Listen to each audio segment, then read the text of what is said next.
তিতুমির কলেজকে বিশ্ববিদ্যালয়ে রূপান্তরের দাবিতে অনশন এবং বারাসাত ব্যারিকেড 2 নর্থ সিটি কর্মসূচি চালিয়ে যাওয়ার ঘোষণা দিয়েছেন আন্দোলনকারী শিক্ষার্থীরা।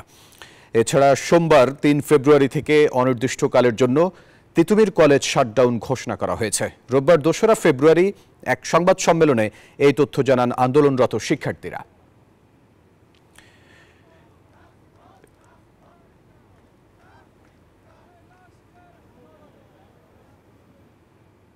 সকাল 11টা থেকে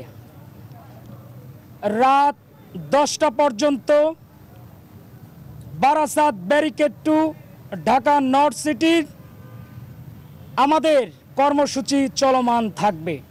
এর আওতায় থাকবে মহাখালী, আমতলী, রেলগেট এবং লিং রোড। শিক্ষার্থীদের পক্ষ থেকে আগামীকাল সকাল 10টা থেকে অনির্দিষ্টকালের জন্য তিতুমির শাটডাউন ঘোষণা করা হলো।